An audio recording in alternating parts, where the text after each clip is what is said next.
bersyukur pada Allah Subhanahu wa taala bahwa di antara sekian hamba Allah yang tengah beraktivitas di siang hari ini, dan Masya Allah sebagian daerah Bandung terlihat banyak kendaraan berlalu lalang, plat nomornya juga tidak semua dari Bandung, dengan tujuan yang berbeda-beda.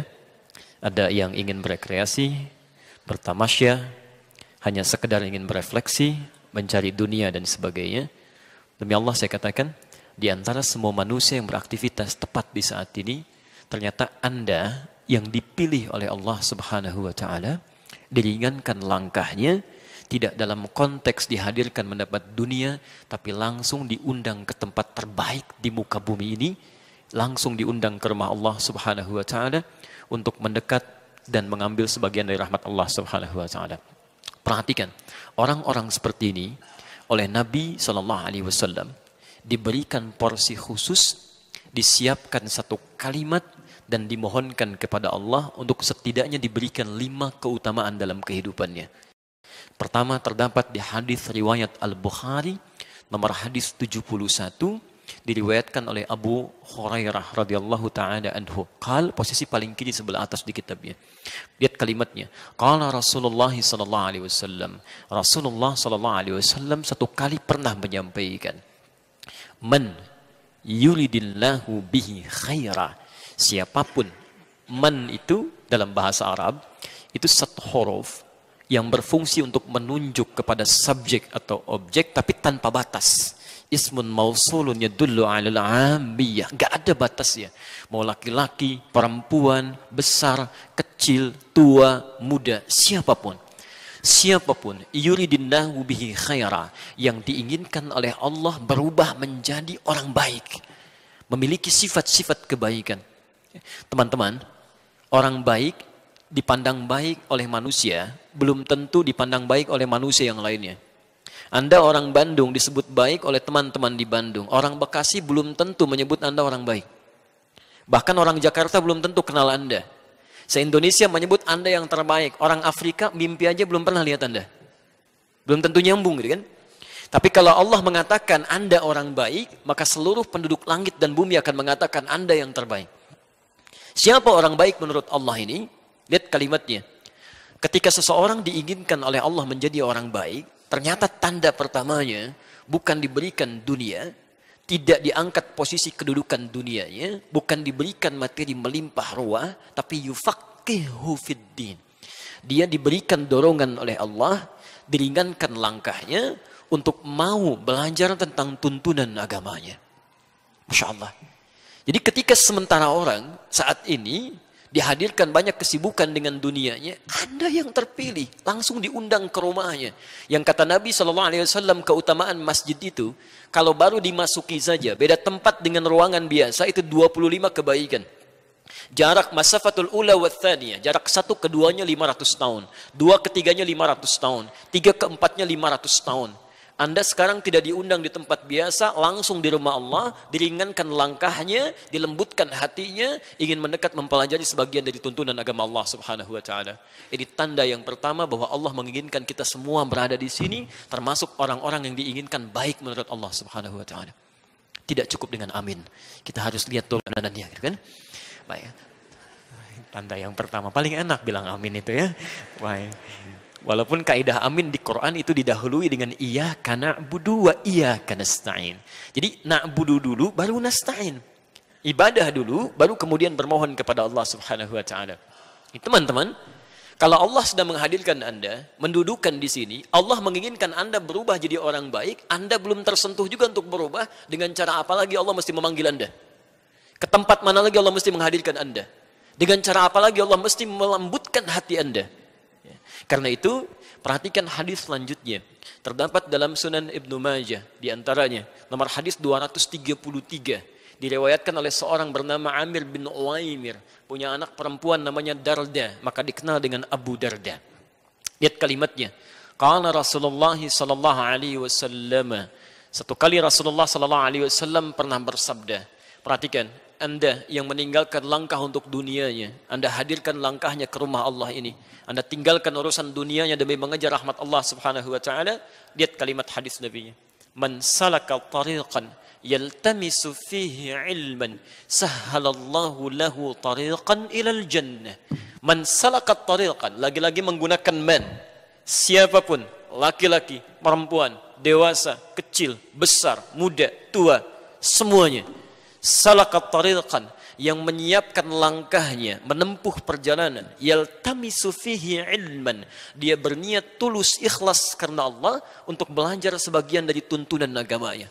Ilman, kalimatnya nakirah, bisa sedikit, bisa banyak, bisa materi yang sederhana atau materi yang kompleks. Perhatikan, semua langkah Anda, perjuangan Anda sampai tiba di sini, kalau benar ikhlas melakukannya, sahhalallahu lahu tariqan ilal jannah. Allah akan balas semua itu dengan meringankan langkah ke surga saat semua orang hampir mendapatkan kemacetan di dalamnya. Saya kalau dapat macet dengan teman atau staf kami di jalan, Ustaz macet, alhamdulillah, mudah-mudahan di akhirat kita lancar, mereka macet. Sederhana gitu kan? Teman-teman sekalian, selesai. Ya. Itu dua. Ketiga, agak cepat. Lihat kalimatnya. Wa innal malaikata. Kami mohon manfaatkan hadis ini sebaik-baiknya. Karena ini hadis sahih, berlaku hanya bagi Anda semua. Yang tidak belajar tidak berlaku. Lihat kalimatnya. Wa innal malaikata. Dan kalaulah penuntut ilmu itu mengetahui, sungguh para malaikat itu. Ya. Jama' bentuknya. Ingat, ada malak, ada malaikah, itu beda. Kalau malak, itu tunggal. Quran surah ke-12 Yusuf ayat 31, posisi paling kanan sebelah atas, ya, in hadza illa malakun karim. Ya, ada seorang nabi, ya, rasul, ganteng luar biasa, ya, diangkat menjadi rasul oleh Allah, sampai-sampai begitu lewat, masya Allah, gitu kan? Perempuan-perempuan yang cantiknya luar biasa melihat Yusuf sampai teriris tangannya. Ya, wa qulna hasya lillahi in hadza illa ma hadza bashara ilmalakun karim. Masya Allah, kata mereka, ini sih bukan manusia, ini malaikat yang menjelma dalam wujud manusia. Yusuf disebut dengan malak, bentuk tunggal. Ya.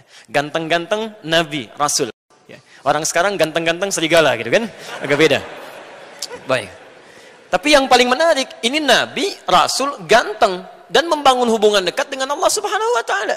Dia tidak berzina, dia menghindari pergaulan yang tidak baik, dia mendekat kepada Allah Subhanahu wa Ta'ala. Ganteng, nabi, rasul, dekat dengan Allah. Anda bukan nabi, bukan rasul. Gantengnya Anda tidak seganteng Nabi Yusuf. Anda lewat ibu-ibu belum tentu kepeleset, gitu kan? Ya. Sedangkan Anda jauh dari Allah. Anda kurang apa lagi? Ya. Karena itu bertakwalah kepada Allah Subhanahu wa Ta'ala. Tapi di sini innal malaika, bentuknya jama'. Dan sungguh para malaikat itu. Jama' yang tidak disebutkan berapa jumlahnya dalam kaidah bahasa Arab, ini menunjukkan jumlah banyak tanpa batas. Jadi Nabi menyampaikan, kalau penuntut ilmu itu mengetahui banyak malaikat yang tidak diduga berapa jumlahnya, la tadau ajnihataha ridan li talibil ilmi. Mereka membentangkan sayapnya sejak orang-orang ini berangkat dari tempat dia tinggal, hadir di majlis ilmu sampai pulang kembali, memohonkan ridha kepada Allah Subhanahu wa Ta'ala untuk orang-orang itu. Dan ridhanya malaikat setidaknya memiliki dua makna. Satu, al-istighfar lahum, permohonan ampunan kepada Allah, permohonan ampunan kepada Allah bagi orang-orang yang belajar itu.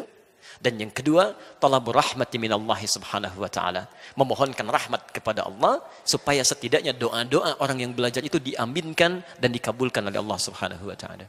Mudah-mudahan, maksud saya, setiap kita yang hadir di rumah Allah ini mendapatkan bagian dari hadis Nabi SAW tadi. Semoga siapapun kita termasuk orang-orang baik menurut Allah Subhanahu wa Ta'ala.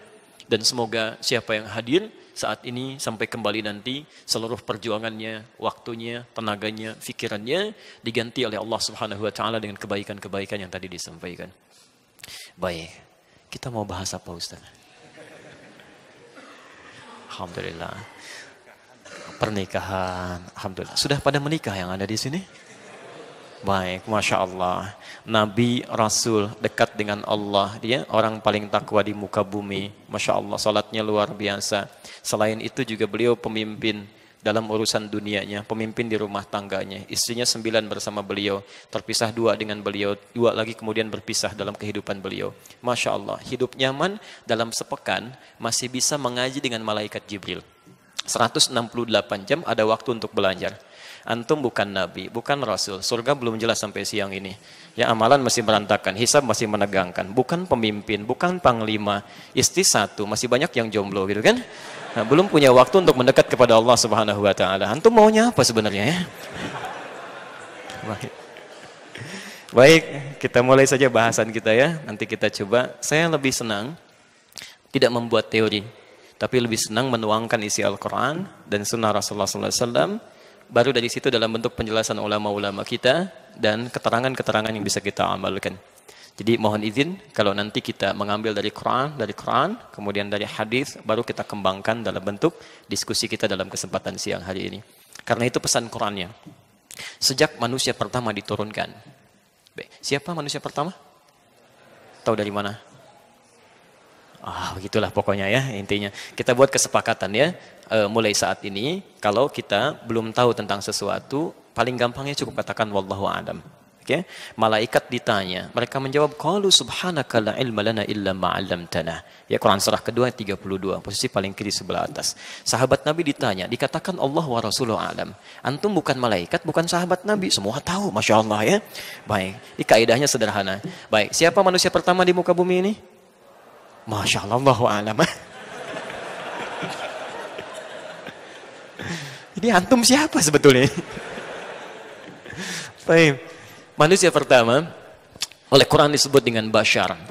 Terulang 35 kali dalam Al-Quran, bentuk dualnya sekali. Kalimat Bashar pertama saat dinisbatkan kepada manusia itu ada di Quran surah ke-15 ayat ke-28. Alhamdulillah. Wa idh qulna lil malaikati isjudu li Adam fasajadu illa iblis. Baik, itu kalau kita ambil konteks kaitan dengan selanjutnya. Tapi di Quran surah ke-15 ayat ke-28 ya, bukan itu poinnya. Ya, itu kisah dengan iblisnya. Poinnya, wa idz qala rabbuka lil malaikati inni ja'ilun fil ardi khalifah. Belum nyambung, berarti belum pada hafal Quran. Itu yang Al-Baqarah ayat ke-30. Al-Hijr ayat ke-28 itu bukan ja'il, tapi khaliq. Wa idz qala rabbuka lil malaikati inni khaliqun basyara. Kata Allah, ketika saya berfirman menyampaikan kepada kalangan malaikat dan jin yang hadir pada saat itu, kami akan ciptakan manusia pertama disebut dengan Bashar. Ini sifatnya. Baik. Namanya kemudian dialihkan di Al-Baqarah ayat ke-30, posisi paling kiri sebelah atas. Kalimatnya sama awalnya. Wa idz qala rabbuka lil malaikati inni ja'ilun fil ardi khalifah. Misinya sebagai khalifah, siapa khalifah yang dimaksudkan ini? Ayat 31-nya. Wa 'allama Adamal asma. Dari sini bisa disimpulkan manusia pertama yang diciptakan oleh Allah Subhanahu wa taala setelah malaikat dan jin makhluk sebelumnya adalah Nabi Adam alaihissalam. Saya agak lompat sebentar. Quran surah kedua Al-Baqarah ayat 38, posisi paling kanan sebelah atas. Saat Adam singkatnya kemudian diturunkan ke muka bumi untuk menjalani kehidupan yang baru setelah tergoda oleh iblis ya, di alam langit itu.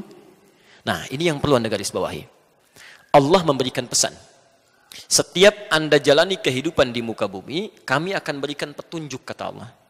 Ikuti petunjuk ini, kami jamin hidup Anda akan selalu tenang dan tidak akan pernah larut dalam kesedihan. Lihat kalimatnya. Qulna bitu minha jami'a. Mulai sekarang kami firmankan, turun semuanya ke muka bumi. Fa imma ya'tiyannakum minni huda. Saat Anda beraktivitas di muka bumi, kami akan sertakan petunjuk kami, disebut dengan huda. Faman tabi'a hudaya, dan siapa yang mengikuti petunjuk kehidupan dari kami ini, fala khaufun 'alaihim wala hum yahzanun. Kami jamin selama hidupnya dia tidak akan pernah merasa gelisah, please, tidak akan pernah larut dalam kesedihan. Jadi kalau Anda ikuti petunjuk kehidupan ini, demi Allah, Allah langsung sampaikan, nggak ada orang yang akan galau dan tidak akan ada yang sedih dalam hidupnya. Akan enak saja. Petunjuk kehidupan. Bahkan ada orang-orang yang saking lekatnya dengan petunjuk Allah ini, ya, Quran surah kedua Al-Baqarah ayat kelima, ulaika ala hudamir rabbihim. Teman-teman perhatikan. Ini apa? Oh, jangan katakan wallahu alam ya. Ini botol haramain isinya air. Baik. Sekarang perhatikan, botol ini ada di atas apa? Meja. Ada jarak tidak? Ada. Kalau ada benda di atas, kemudian ada jarak di bawahnya, dengan benda bawahnya, itu disebut fauqa namanya. Fauqa, ada jaraknya. Tapi kalau menempel seperti ini, tidak ada jaraknya, maka disebut dengan ala namanya. Ala. Perhatikan, ada orang-orang yang selalu lekat nempel dengan petunjuk Allah Subhanahu wa taala. Ulaika bukan fauqa, ala hudan. Jadi dia bangun tidur, ingat petunjuk Allah. Dia mau melihat, dia gunakan petunjuk Allah dengan penglihatannya. Dia mau duduk, ingat dengan Allah. Dia mau makan, ingat dengan Allah. Orang-orang yang selalu lekat dengan petunjuk Allah, itu dijamin. Lihat ujung ayatnya. Wa ulaika humul muflihun. Kami pastikan orang-orang itu pasti bahagia dalam kehidupannya. Ada orang-orang yang di rumah tangganya ingat dengan Allah. Pekerjaannya ingat dengan Allah. Bahkan dari berdirinya, duduknya sampai tidurnya, tidak ada yang diingat kecuali Allah Subhanahu wa taala. Berita baik ya, sejak Nabi Adam diturunkan, diberikan petunjuk. Disebut apa tadi petunjuknya? Hudan. Teman-teman, ternyata semua generasi setelah Adam, saat diutus nabi-nabi setelahnya, itu semua nabi, dari Nabi Adam sampai nabi yang terakhir, itu semuanya oleh Allah bersamaan diturunkan dengan petunjuk kehidupan bagi umatnya. Dan namanya semua sama, Hudan. Siapa nabi terakhir? Nabi Muhammad Sallallahu Alaihi Wasallam. Awas hati-hati ya. Saya audiensi terakhir dengan MUI di Jawa Barat. Itu sekarang lagi marak nabi di Jawa Barat. Hampir tiap bulan Pak ada nabi baru. Bu, hampir tiap bulan. Sekarang nabi barunya lagi di Karawang ini ya, sebagian ya. Dulu saya lihat di catatan Bakor Pakam Kementerian Agama. Ada nabi, saya kira itu yang terakhir. Perbatasan Jawa dengan Sunda, Cirebon ke sana. Ya, bikin ajarannya Jasun namanya, Jawa Sunda. Nabinya Tugimin. Saya kira selesai gitu kan. Ternyata pindah ke beberapa tempat yang baik. Lihat, nabi terakhir Nabi Muhammad sallallahu alaihi wasallam.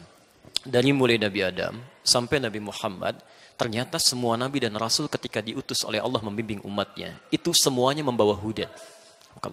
Silakan Anda urutkan ya. Saya beri contoh. Muhammad bin Abdullah, bin Abdul Muttalib, bin Hashim, bin Abdul Manaf, bin Qusay, bin Murrah, bin Kilab, bin Ka'ab, bin Ghalib, bin Fihir, bin Malik, bin Nadar, bin Kinana, bin Khuzaimah, bin Mudrikah, bin Ilyas alaihi salam, bin Nizar, bin Mudar, bin Ma'ad, bin Adnan, bin Addi, bin Adri, bin Muqawwam, bin Nahur, bin Talih, bin Ya'rub, bin Yasjub, bin Nabit, bin Ismail alaihi salam, bin Ibrahim alaihi salam, bin Adhar, atau bin Nahur, bin Abir, bin Kinan, bin Arfakhshad, bin Sam, bin Nuh alaihi salam, bin Mihlail, Matushala, bin Kinan, bin Anwas, bin Thith, bin Adam alaihi salam. Sampai ke Nabi Muhammad yang terakhir, turun firman Allah Subhanahu wa taala di Quran surah kedua Al-Baqarah ayat 185. Posisi paling kiri di pertengahan. Lihat kalimatnya. Syahrul Ramadan alladzi unzila fihil Quran. Setelah itu hudal linnas. Khusus untuk nabi terakhir, rasul terakhir, umat terakhir, kami turunkan petunjuk spesial yang semua kebutuhan hidup dan solusinya ada di situ, Pak. Di teman-teman, semua aktivitas kehidupan kita dari sebelum lahir sampai wafat, petunjuknya ada di situ semua. Disebut Al-Quran. Ya. Kata Allah bukan hanya untuk orang Islam, tapi linnas, kalimat annas disebutkan 241 kali dalam Al-Quran. Jangankan orang Islam, non-Muslim pun kalau mengambil petunjuk dari Quran, itu bisa dapat manfaat. Apalagi orang Islam. Ya. Makanya orang Islam itu dipaksa oleh Allah, minimal dalam sehari mesti baca Quran. Mesti itu. Makanya kalimat pertama ketika dibuka Al-Quran di surah Al-Baqarah itu menyebutkan kata hudan. Dzalikal kitabu la raiba fi. Hudal. Siapa al-muttaqin ini? Ayat ketiganya. Alladzina yu'minuna bil ghaib wa yuqimunas shalah. Yaitu bagi orang yang telah merasa beriman kepada Allah, lalu dia aplikasikan imannya dengan menunaikan amal saleh. Amal saleh pertama salat. Bukankah saat salat Anda baca Quran? Nanti dalam fikih salat, ya, agak jauh sebentar ya. Dalam fikih salat, sebetulnya saat kita baca Quran, khususnya surah-surah yang kita baca setelah Al-Fatihah itu, yang paling diutamakan bukan baca surat pilihan, bukan. Tapi memilih surat yang sesuai dengan kebutuhan hidup kita. Saya beri contoh misal, Anda sedang bekerja, tiba-tiba ada kesulitan di pekerjaan. Anda sholat setelah baca Al-Fatihah, pilih ayat surat yang sesuai kebutuhan Anda. Quran surah 17 misalnya, ayat 79 sampai 81. Karena semua hidup kita ada di situ, termasuk ayat rumah tangga. Nanti kita akan keluarkan. Saya baca cepat, tapi antum gak usah tulis ya. Baca cepat, saya beri gambaran misal. Saat kita sebelum dilahirkan, dalam kandungan ibundanya, bagaimana supaya kandungannya itu lancar. Kemudian persalinannya berjalan dengan nyaman. Doa-doa mengalir dengan baiknya. Quran surah ke-7 ayat 189. Ketika dilahirkan, bagaimana supaya caranya ASINya bisa mengalir dengan lancar. Suami istri yang baru mendapatkan anak tidak sibuk dan gelisah bagaimana cara menunaikan tugas ayah dan ibu pertama kalinya. Quran surah ke-2 Al-Baqarah ayat 233, posisi paling kanan sebelah bawah. Setelah 2 tahun disusui, dari 2 tahun sampai dengan menjelang balik, bagaimana cara memberikan pendidikan dininya supaya dekat dengan Allah, taat pada kedua orang tuanya, gemar bergaul dengan teman-teman di sekitarnya, akhlaknya bagus. Quran surah ke-31 ayat 13 sampai dengan 19-nya. Dia mulai belajar bagaimana supaya cepat menangkap pelajarannya, sulit untuk melupakannya, ada keberkahan dalam pelajarannya. Quran surah 9 ayat 122, posisi paling kiri sebelah bawah. Bagaimana saat dia menangkap pelajaran, dia dapat prestasi juga. Quran surah ke-58 ayat ke-11-nya. Tiba-tiba dalam dia bergaul, naik lagi, naik sampai naik ke kampus, menemukan teman-teman dalam bergaul, bagaimana supaya tidak terjebak dalam pergaulan bebas yang tidak menyenangkan. Quran surah 49 ayat ke-13-nya. Tapi kalau ada yang suka, bagaimana cara ta'aruf dan melamarnya? Quran surah yang keempat ayat keempatnya. Kalau menikah, Quran surah 30 ayat ke-21-nya. Dari pernikahan ini kemudian bagaimana cara membagi tugas sebagai pasangan pemula supaya tidak kebingungan menjalani rumah tangganya. Quran surah keempat ayat 34-nya. Apa tugas seorang lelaki dalam mencari nafkahnya? Bagaimana caranya? Quran surah kedua ayat 168 itu yang paling standar. Kalau Anda baru bergerak, rezekinya sudah datang, Quran surah kedua ayat 172. Kalau Anda belum bergerak, rezekinya sudah mendatangi Anda, Quran surah ke-7 ayat ke-96-nya. Apa tugas ibu? Kadang-kadang ibu ditugaskan untuk merawat rumah tangganya, menjaga nama baik suaminya. Quran surah keempat ayat 34-nya. Kalau sudah lahir anak, bagaimana merawatnya? Kadang-kadang tidak mudah merawat mereka. Ada perkataan yang tidak menyenangkan sampai berkata, jangan khawatir. Quran surah ke-17 ayat ke-23-nya. Anda yang mencari rezeki, kadang-kadang lelah, capek, seperti ibu juga yang capek merawat anaknya. Lelah seperti apa? Kalau ringan-ringan, Quran surah ke-26 ayat ke-80-nya. Kalau kena penyakit, semua orang mengatakan sampai dokter berkata, ini nggak mungkin, nggak ada kesembuhan, nggak ada obat untuknya. Kata Allah, tidak ada yang tidak mungkin. Lakukan amalan seperti Nabi Ayub pernah melakukannya. Quran surah ke-21 ayat 83 sampai 84-nya. Anda bekerja, kadang-kadang ada yang iseng, ingin menyingkirkan Anda, menyudutkan Anda, menyungkurkan Anda. Bagaimana mengatasinya? Memohon kepada Allah dengan Quran surah ke-17 ayat ke-79 sampai dengan 81-nya. Kalau ada yang mengganggu Anda sampai luar biasa dahsyatnya, membuat Anda gelap mata, sesak nafas di situ, selalu ada solusinya. Quran surah ke-21 ayat 87 sampai dengan 88-nya. Teman-teman, ketika harta Anda mulai meluas, tiba-tiba menghadapi tantangan, Quran surah kedua ayat 214. Bagaimana mengatasinya? Quran surah ketiga ayat 142. Kalau Anda berhasil ingin bersyukur, Quran surah ke-14 ayat ke-7-nya. Masalah mulai datang lagi, bagaimana berharap? Di Quran surah kedua ayat 155 sampai 157-nya. Sampai Anda usia 40 tahun lebih, orang tuanya masih ada, bagaimana cara membalasnya? Kata Allah, memang agak sulit, tapi Anda bisa mencoba dengan Quran surah ke-46 ayat ke-15-nya. Apakah saya akan hidup untuk selamanya ya Allah? Tidak. Satu saat kamu akan pulang. Kamu akan meninggal karena ada maut yang akan mendatangi Anda. Quran surah ketiga ayat 185. Ya Allah, bagaimana saya meninggalnya caranya? Bagaimana maut caranya datang kepada saya? Akan diutus perwakilan kami namanya Malakul Maut. Quran surah ke-32 ayat ke-11-nya. Bagaimana cara dia mengambil nyawa kami ya Allah? Kalau ingin sedikit menyenangkan, tenang panggilannya. Quran surah 89 ayat 27 sampai dengan 30 itu. Ya ayyatuhan nafsul mutmainnah. Kalau kamu ingin sedikit menegangkan sambil dipukulin malaikat, Quran surah ke-8 ayat ke-50 itu. Ya Allah, saya telah belajar suasana malam pertama di alam dunia. Bagaimana suasana malam pertama di alam kubur supaya saya bisa siap-siap? Silahkan lihat Quran surah ketiga ayat 169 sampai 171-nya. Ya Allah, apakah siksa kubur juga ada? Kalau pengen nyobain silahkan. Quran surah ke-40 ayat 45 sampai 46 sampai 47-nya. Ya Allah, bagaimana saat dibangkitkan nanti? Ada orang dibangkitkan langsung melihat Allah tanpa jeda, bahkan tanpa hijabnya, langsung melihat Allah sampai gembira, berbinar-binar wajahnya. Quran surah 75 ayat ke-22 sampai 23. Tapi ada orang juga yang dimintakan oleh Allah nggak perlu repot memikirkan hisab karena dia akan masuk neraka tanpa hisab. Quran surah ke-18 ayat 100 sampai dengan 101-nya. Ya Allah, kira-kira di surga seperti apa nikmatnya? Nggak perlu, itu nggak perlu. Jangan sampai dibayangkan karena tidak bisa dilihat, tidak bisa didengar, tidak terlukiskan. Tapi kalau kamu ingin mendengar informasi dari kami, ada surga yang paling indah bersama Rasulullah. Ikuti sunnahnya. Quran surah ketiga ayat 31. Tingkat surga kedua yang semuanya diberikan oleh Allah di taman surga. Quran surah ke-51 ayat 15 sampai ayat 23-nya. Ada surga yang tingkat ketiga, luasnya seluas langit dan bumi. Anda mau aktivitas jungkir balik silahkan, nggak akan sampai ke ujungnya. Quran surah ketiga ayat 133 sampai 134. Bahkan ada surga kelas ekonomi yang saking indahnya nggak pernah dilihat oleh mata, terdengar oleh telinga, bahkan tidak terbayangkan dalam benak kita, dan keindahannya tak terlukiskan. Quran surah kedua ayat ke-25 itu semuanya ada. Semuanya ada. Yang tidak ada, teman-teman sekalian, kita jarang baca isinya. Jadi setiap sholat dari subuh sampai isya yang dibaca itu lagi.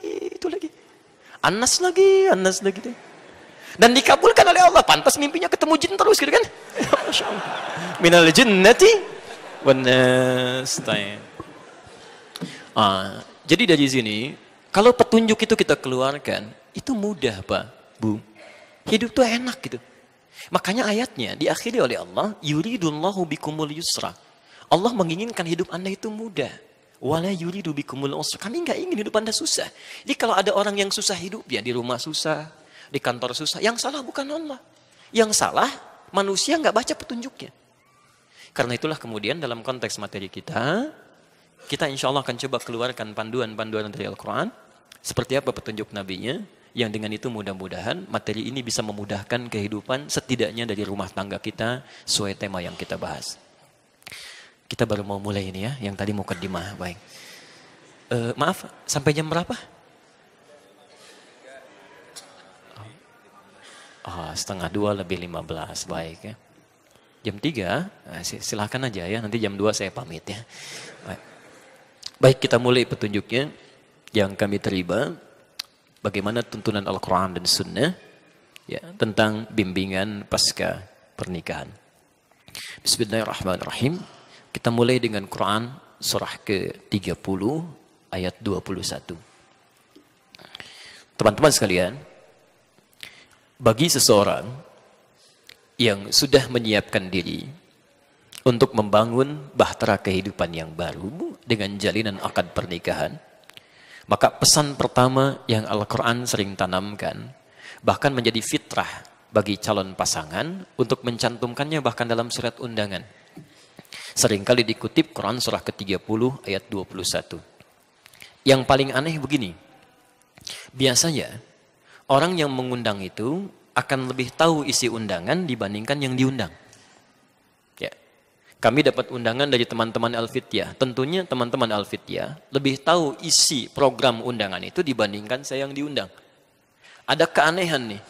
Ada orang-orang mengundang dalam proses pernikahan, menuliskan ayat Quran, mencantumkan di surat undangan, yang ngundang nggak pernah baca ayat yang dicantumkan. Sehingga ini yang menjadikan miss pertama kali ketika akad diucapkan, roh ayatnya tidak sampai pada dirinya. Seharusnya sebelum akad itu dilakukan, kalimat ini mesti tertanam dalam jiwanya dulu. Supaya visi rumah tangganya ketika akad mulai dilakukan, sudah tertanam jiwa Quran di dalamnya. Maka perhatikan bagaimana Allah mengingatkan seorang pasutri itu, pasangan suami istri, ya, yang telah menjalani akad, bagaimana bakal Quran mesti dibawa. Wa min ayatihi. Satu. Saya ulang. Wa min ayatihi. Bisa dibantu teman-teman? Ada yang bawa mushaf tidak? Ada yang bawa mushaf? Baik, izin coba dibaca terjemahannya. Ya?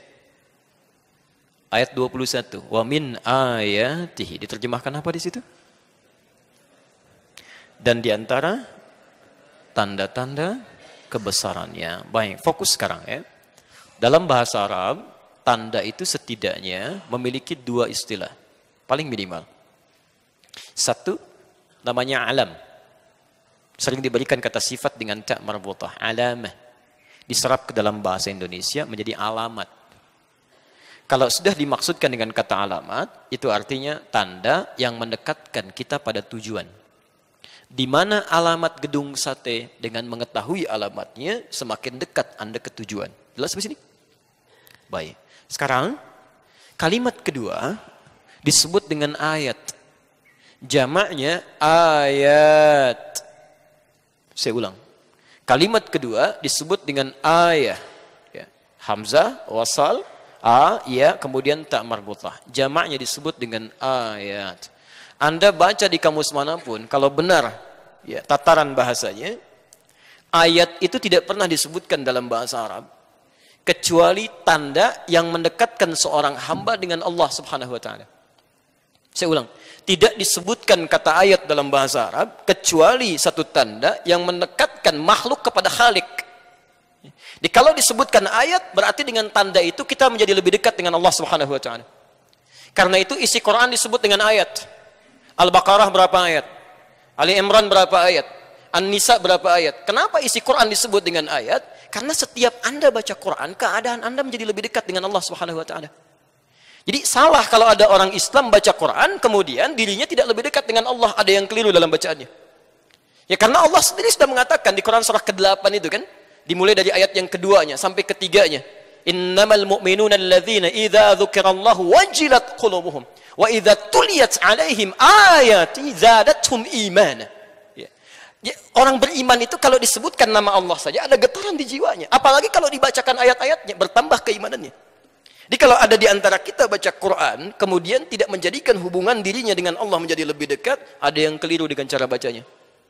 Nah, sekarang ayat rumah tangga, ketika telah terjalin ikatan akad itu, oleh Quran dibuka dengan kalimat ayat dan bentuknya dijamakkan. Wa min ayati. Seakan-akan melukiskan pesan bahwa, maaf, pernikahan itu tidak diperkenankan oleh Allah Subhanahu wa taala kecuali salah satunya menjadi wasilah untuk dua insan ini untuk menjadi semakin lebih dekat dengan Allah Subhanahu wa taala. Jadi kalau saat ini ada orang sudah berumah tangga, maaf, belasan tahun, puluhan tahun, tidak menjadi lebih dekat dengan Allah Subhanahu wa taala, ada yang salah dalam rumah tangganya. Ada yang keliru. Kalau sebelum menikah rajin ke masjid, setelah menikah jadi putus ke masjid, ada yang keliru dalam rumah tangganya. Sebelum menikah berhijab, setelah menikah tiba-tiba lepas hijabnya, ada yang salah dalam rumah tangganya. Karena mustahil disatukan dua orang ini oleh Allah kecuali hanya untuk membangun kedekatan dirinya dengan Allah Subhanahu wa taala. Kalau sudah dekat dengan Allah, yang lain-lainnya mengikuti. Ya, hati-hati, nanti kita turunkan tuh ya. Nanti kita turunkan setelah sampai bahasan pembagian tugas suami istri. Jadi prinsip pertamanya, ketika Anda sudah mengucapkan saya terima nikahnya, ketika perempuan sudah menerima pinangannya, itu keduanya mesti menyusun rencana. Bagaimana kegiatan masa depan rumah tangganya menjadikan semua aktivitas yang lebih dekat dengan Allah Subhanahu wa taala. Saya beri contoh. Ayat turunannya. Quran surah keempat, ayat 34. Posisi paling kiri sebelah atas di mushaf. Agak pelan-pelan. Sudah? Baik, sekarang perhatikan. Setelah keduanya mengikrarkan diri, mencoba membangun kegiatan supaya lebih mendekatkan diri dengan Allah Subhanahu wa taala, fungsi seorang pria sebelum menikah dengan setelah menikah diubah statusnya oleh Allah. Saya ulang, diubah statusnya oleh Allah Subhanahu wa taala. Pelan-pelan. Sebelum menikah disebut dengan syab oleh Nabi. Jamaknya syabab. Ya ma'syarasy syabab, gitu kan? Ya ma'syarasy syabab, man istata'a minkumul ba'ata falyatazawwaj. Ya. Hei para pemuda, kalimatnya syabab yang sudah kuat secara fisik. Ya, yang nalurinya sudah tajam, punya bekal yang siap untuk pernikahannya. Tapi ketika setelah menikah, kalimatnya dirubah oleh Allah langsung, bukan menggunakan kalimat syab lagi, bukan syabab lagi, tapi menjadi rijal. Plus dengan fungsinya. Sekarang perhatikan. Ar-rijalu qawwamuna 'alan nisa. Setiap lelaki yang telah menikah, statusnya langsung dirubah oleh Allah, kalimatnya menjadi rijal, jamak dari rajul, plus kalimat pertama yang dilekatkan pada orang ini fungsi ibadah. Qawwamuna 'alan nisa. Kalimatnya qawwam. Ya. Diartikan apa di situ? Pelindung, pemimpin. Masya Allah. Dalam bahasa Arab, pelindung, pemimpin itu banyak, Pak. Bu. Ada sekitar 5 atau 4 sampai 5 kata itu. Misal, pemimpin pelindung dalam hukum tata negara itu disebut dengan rais. Ya, Rais Jumhuriyah Indonesia, Presiden Republik Indonesia, itu rais. Pemimpin pelindung dalam urusan spiritual, khusus untuk ibadah salat saja, misal, atau urusan ibadah spiritual disebut dengan imam. Karena itu kalau kita mau salat ada imam. Saya belum pernah dengar ada rais salat. Selalu imam, gitu kan? Misal, pemimpin pelindung yang dekat, kemudian mengayomi, kadang bisa menjadi teman dialog yang meliputi, itu disebut dengan wali. Jamaknya disebut dengan aulia. Lagi rame sekarang, gitu kan? Nah, itu aulia. Ketiga. Tapi kalau Anda ingin menghadirkan pemimpin, pelindung, pengayom dalam konteks yang lebih terbatas, tapi mengandung nilai-nilai ibadah di dalamnya, maka kalimatnya dirubah menjadi qaim, jamaknya qawwam. Seakan-akan ingin mengatakan setiap pria yang sudah menikah itu, lihat kalimatnya, berubah menjadi qawwam, seakan-akan Allah ingin berkata, dia punya tugas melindungi, memimpin, menyayangi istrinya, dalam saat yang bersamaan semua itu mesti menjadi ibadah di hadapan Allah Subhanahu wa taala. Qawwam. Ya. Jadi ketika Anda mengatakan siap menerima, ya, siap, ya Allah saya terima nikahnya, seketika fungsi kalimat ini berlaku bagi kita para pria. Ibu tenang Bu ya, kita bagi yang suami-suami dulu ya, para pria dulu. Langsung berlaku kalimat qawam di sini. Dan pemimpin pertama bukan pemimpin dalam urusan rumah tangganya, pemimpin dalam urusan ibadahnya.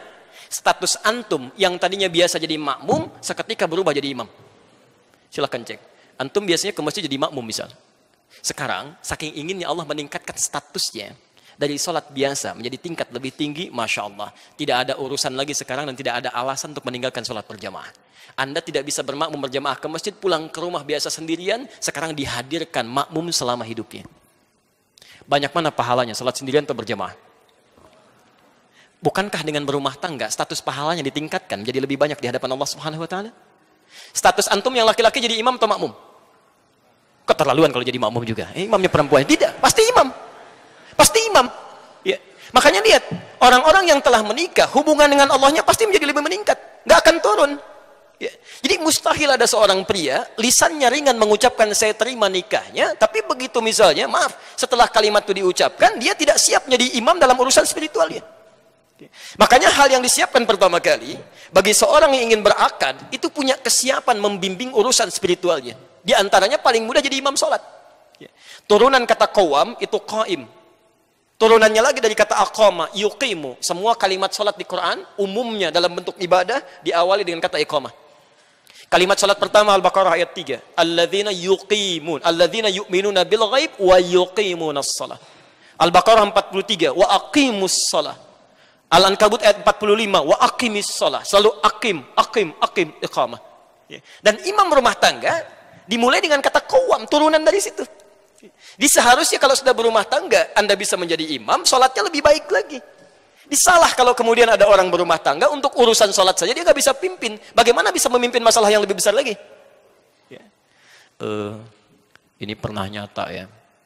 Kejadian saat kami awal ke Indonesia, diundang ke Ciamis, pulang mampir ke Garut. Ada pertanyaan, Ustadz, ada kasus ini nyata, saya tidak ngarang ya. Ini nyata Ustadz, ada seorang sudah menikah, kemudian ibu mertua minta diimami dari ba'da maghrib itu. Begitu ngimami menantunya, ya plus dengan istri dan ibu mertuanya, dia bacakan rakaat pertama Qul huwallahu ahad, Al-Ikhlas. Baik. Rakaat kedua Qul huwallah juga. Baik. Maghrib selesai datang Isya, imami lagi. Ternyata Qul huwallah juga. Baik. Oleh ibunya dikatakan, nak, subuh nanti tolong imami lagi ya. Nggak apa-apa kalau rakaat pertama Qul huwallah, tapi yang kedua cari yang lainnya. Fikir ibunya ada waktu semalam untuk cari referensi surat yang lainnya. Begitu subuh ini nyata. Mengimami, rakaat pertama Qul huwallah. Rakaat kedua setelah waladhdallin agak lama begini gitu kan. Tiba-tiba ditunggu-tunggu oleh ibu mertua, nengok ke belakang. Ma, boleh nggak Qul huwallah lagi gitu. Masya Allah. Kami ditanya, Ustadz apa hukumnya sholatnya? Saya bilang kalau hukum sholatnya jelas batal. Tapi pertanyaannya bagaimana seorang manusia seperti ini, orang yang mengaku beriman, kan, kemudian mau menjadi seorang kepala rumah tangga, memimpin masalah sholatnya, bisa menyebutkan hal yang sama. Apa yang dia lakukan dalam selama umur hidupnya? Ya, sampai belum sempat membaca ayat Quran yang lainnya. Baik. Jelas sampai sini ya? Ini urusan yang pertama, karena itu teman-teman, pesan Quran yang pertama, begitu kalimat rumah tangga sudah dibangun, bangun kedekatan dengan Allah Subhanahu wa Ta'ala, pertama kali khususnya urusan sholat. Ini bagian pertama. Silahkan Anda cek hadis-hadis Nabi Sallallahu Alaihi Wasallam. Ya, saya beri referensi Al-Bukhari misalnya. Dari nomor hadis 2008 sampai nomor hadis 2010. Sampai 2012 ya, posisi paling kanan sebelah bawah. Anda tidak akan temukan Nabi Sallallahu Alaihi Wasallam, bahkan dalam sholat malam dia, kecuali senantiasa mengingatkan keluarganya. Silahkan cek. Ya, bahkan bukan cuma istrinya. Ya, menantunya Ali bin Abi Thalib diingatkan oleh beliau. Fatimah putrinya diingatkan oleh beliau. Jadi urusan sholat itu, ya, membangun hubungan dengan Allah itu yang nomor satu. Itu yang dibangun pertama kali. Ya. Kalau Anda, maaf ya, Anda mengharapkan rizki, mengharapkan ketenangan, kelancaran dalam urusan kehidupan rumah tangga, bukankah yang punya semua itu Allah? Kalau sadar yang punya Allah, kenapa Anda tidak bangun hubungan yang terbaik dulu pertama kali? Itu yang akan menghadirkan kebaikan-kebaikan dalam kehidupan kita. Ya. Karena itu, saya agak cepat sedikit ya, karena waktu kita sangat terbatas, tinggal 15 menit lagi. Orang-orang yang membangun hubungan baik dengan Allah di awal mula pernikahannya, maka saat dia menjalankan fungsi turunannya dalam kehidupan dunia, itu semuanya yang berlaku hukum Allah, bukan hukum manusia lagi. Saya beri contoh. Apa tugas pertama kali seorang suami setelah dia menikah? Halo? Boleh angkat tangan yang sudah menikah, boleh angkat tangan. Jangan-jangan belasan tahun tidak tahu tugasnya ini, halo? Mencari nafkah, Masya Allah. Taib. Teman-teman, sekarang lihat fokus ya. Saya turunkan ayatnya, Anda boleh catat. Sekarang kita berlakukan hukum Allahnya.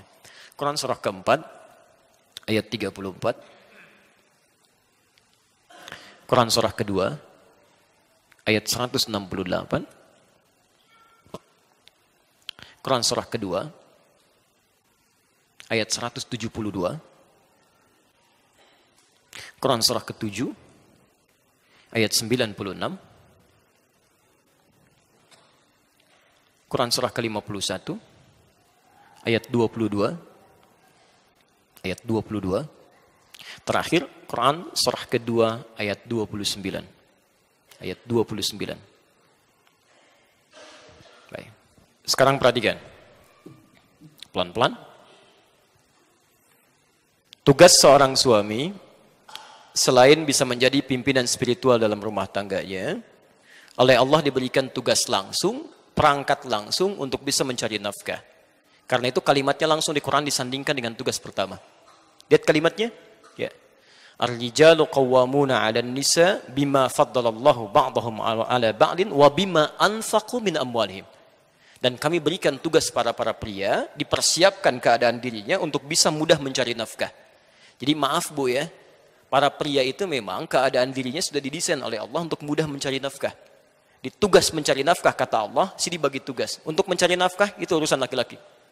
Demi Allah saya katakan Pak ya, untuk teman-teman yang ada di sini, demi Allah sekali lagi saya katakan, sepanjang Anda mau bergerak saja, itu keadaan diri kita sudah dipersiapkan untuk mendapatkan nafkah.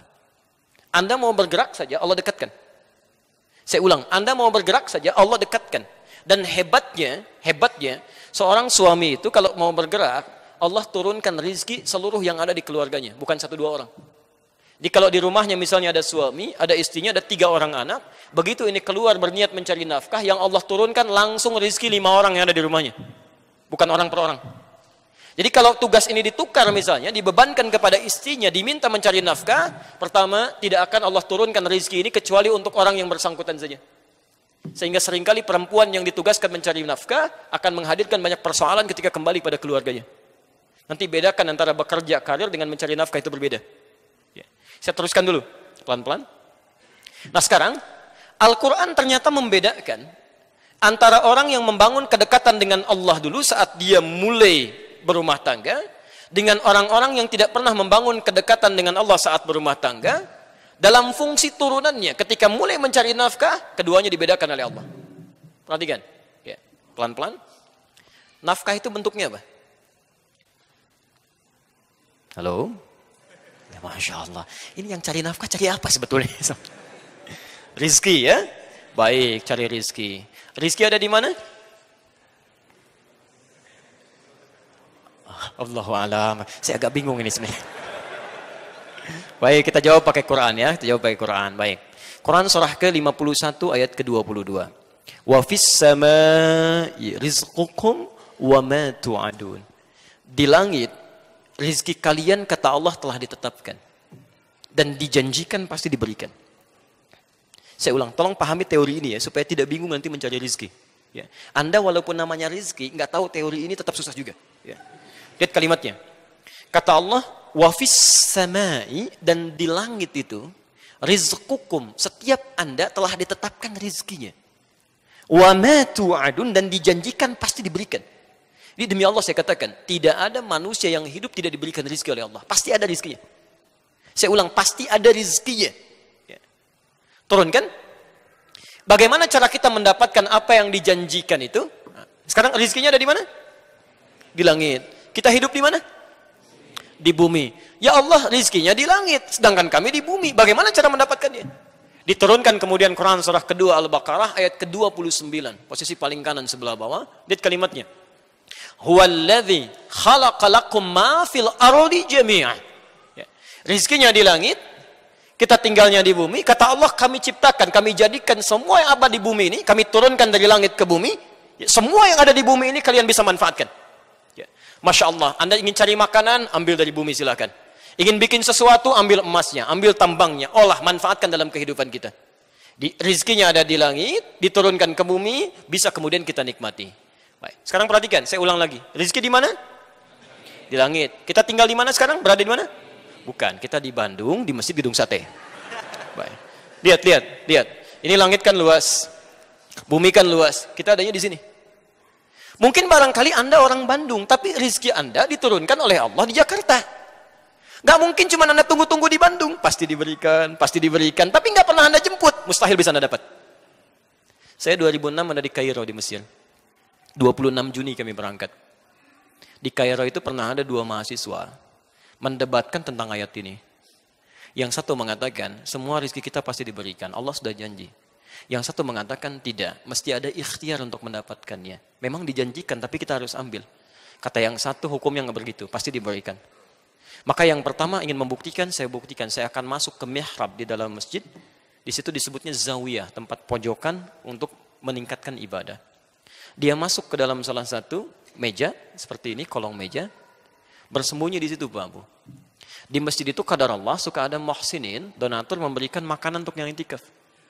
Hari pertama diberikan karena dia mengunci di dalam meja, dia nggak dapat. Yang lain dapat. Hari kedua diberikan, dia nggak dapat. Yang lain dapat. Hari ketiga, agak sedikit yang itikaf diberikan, dia nggak dapat, yang lain dapat. Kata muhsin ini dia berkata, hal min akhir, ada yang lain nggak? Kata petugasnya, petugas masjid, la mafish, tidak ada. Tapi bantakil jami akhir, saya pindah ke masjid yang lainnya. Karena yang sembunyi ini sudah 3 hari mulai lapar. Agak kesulitan, mulai dia kasih kode. Gitu ya. Yeah. Wah, di ruangan yang lain. Pengurus masjid kaget dengan suara. Begitu dengar dikejar ke situ, dilihat ternyata ada orang sudah kelaparan luar biasa, minta bantuan makanan. Seketika diambillah 2 box dari makanan itu diberikan kepada orang tadi. Saat diberikan itulah teman yang tadi janjian langsung nyusul, dia katakan, kan saya bilang dari awal, rezeki itu mesti ada ikhtiar, dicari walaupun dengan katanya. Ya. Kalau cuma Anda tunggu saja nggak akan dapat gitu. Ya. Makanya teorinya ketika rezeki Anda tinggal di Bandung, tapi rezeki Anda di Jakarta, maka turunlah kemudian Quran surah kedua Al-Baqarah ayat 168. Posisi paling kanan sebelah bawah. Lihat, ini berlaku umum pertama ya. Ya ayyuhan nas. Hei manusia. Kalau manusia itu orang Islam saja atau umum? Umum. Teman-teman, jadi hukum ini berlaku tidak hanya bagi orang Islam tapi semua manusia. Ya ayyuhan nas. Kulu mimma fil ardi halalan tayyibah. Silahkan Anda bekerja, beraktivitas, ya, cari untuk mendapatkan kebutuhan Anda, ya, setidaknya bagian makan. Ini kalau dalam bahasa Indonesia disebut sinekdok pas prototo. Disebutkan sebagiannya, dimaksudkan keseluruhan umumnya. Ya, kan kalau Anda ditanya, mau kemana Pak? Mau mencari sesuap nasi. Padahal nggak sesuap kan? Udah cari yang lainnya juga ya. Ini bahasa Arabnya kulu, silakan cari makan. Yang dicari mungkin untuk pakaian juga, untuk rumah juga. Tapi bahasanya kulu, cari. Ya. Jadi rezeki itu tidak cukup didiamkan saja. Allah janjikan untuk diberikan, tapi perjanjian ini berkolaborasi dan equal, ya, bersamaan, bersanding dengan apa? Dengan ikhtiar. Jadi kalau rezeki ingin diberikan oleh Allah, Anda mesti bergerak.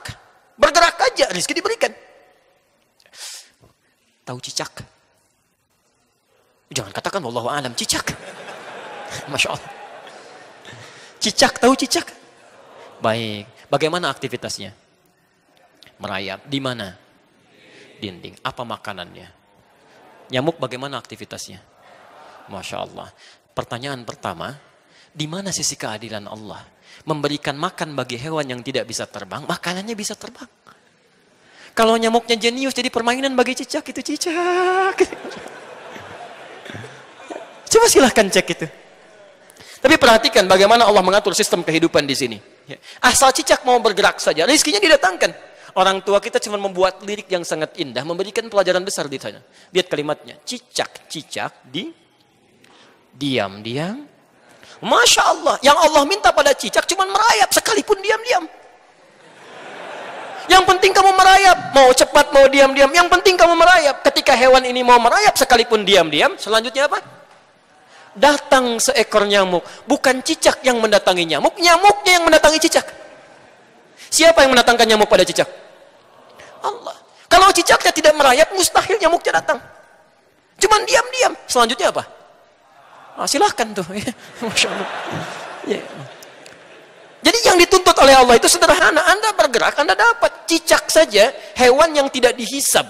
Hanya sebatas hewan, tidak punya akal, tidak punya sifat takwa. Rizkinya ada, apalagi Anda yang dihisab. Jadi kalau Anda bergerak itu pasti dapat. Coba lihat yang di jalan-jalan itu. Prit, rizkinya datang sendiri 2000, kan? Masya Allah.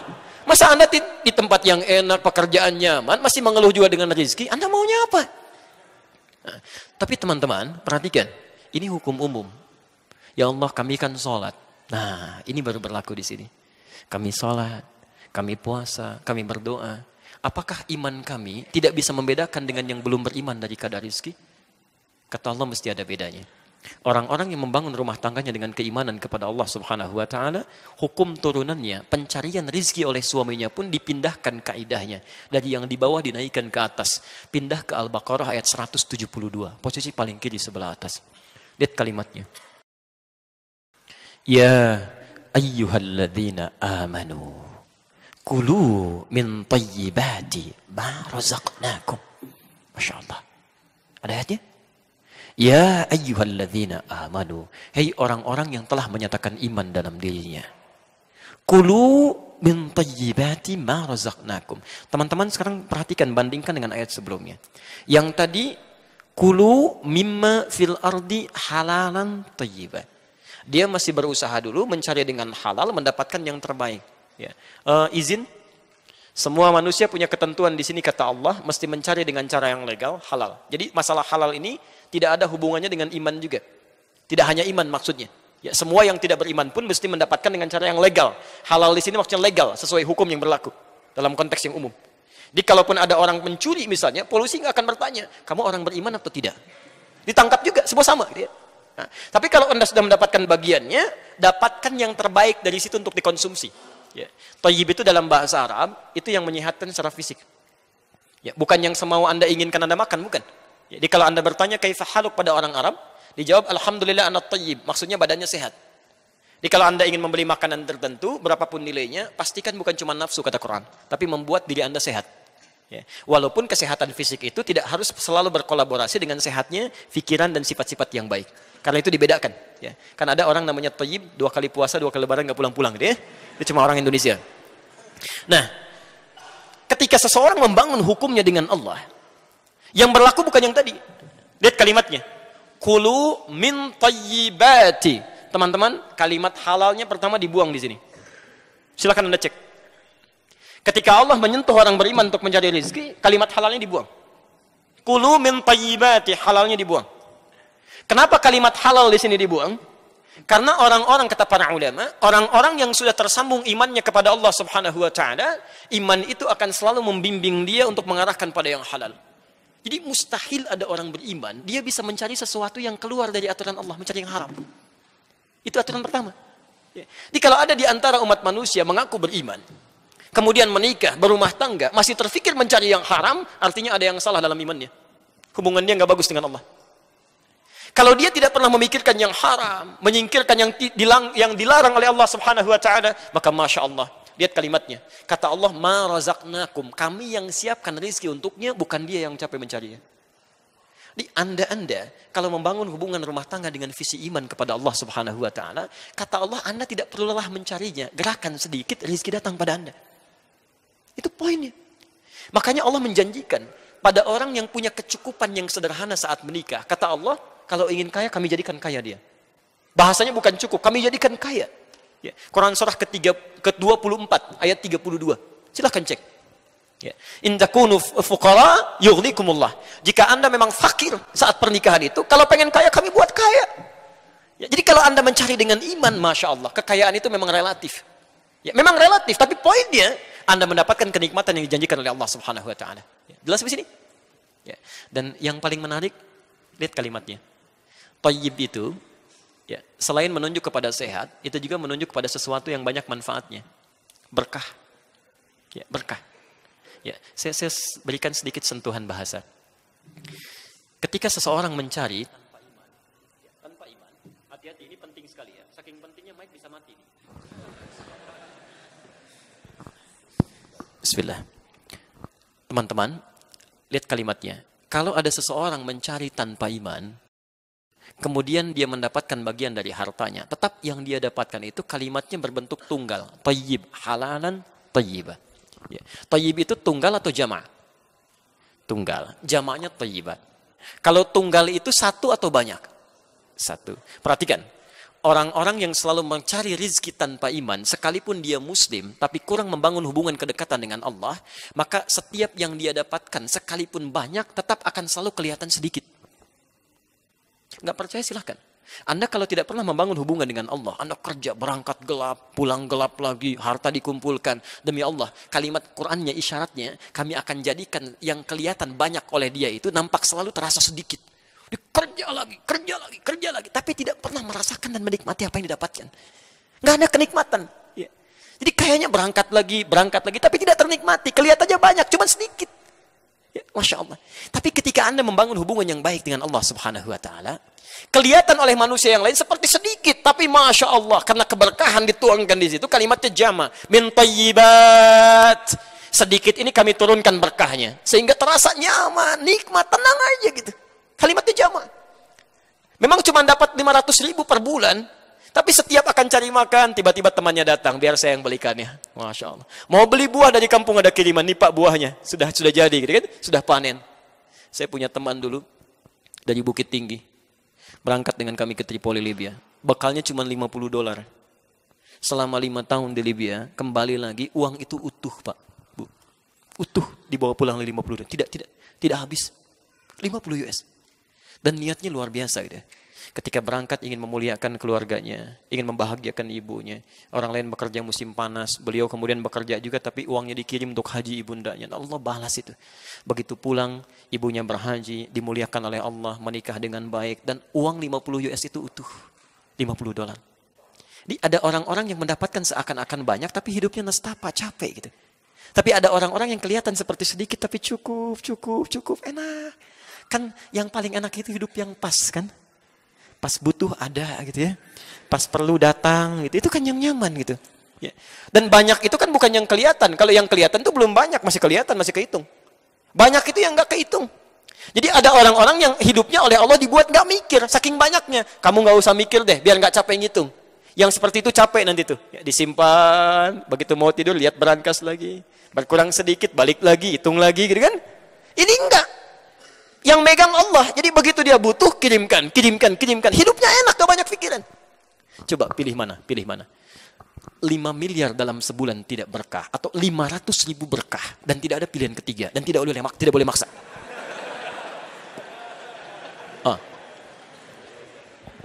Itu tidak mudah gitu ya. Teman-teman tidak mudah. Karena itu, coba cek.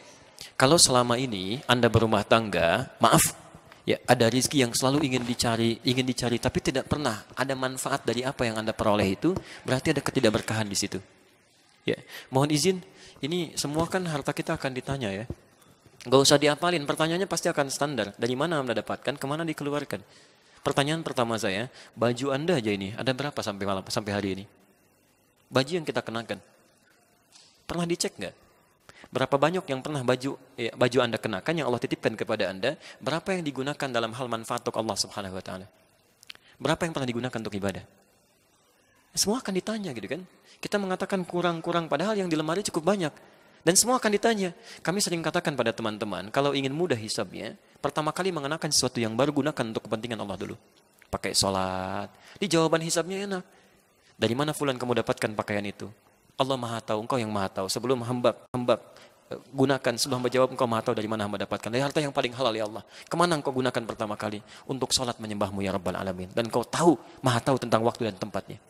Anda kalau punya baju pertama kali digunakan apa? Baju baru pertama kali digunakan untuk apa? Masya Allah, Alhamdulillah. Dari mana kamu dapatkan semua ini fulan? Dari harta yang paling halal ya Allah. Engkau Maha Tahu. Kemana Engkau pertama kali gunakan? Kondangan ya Allah.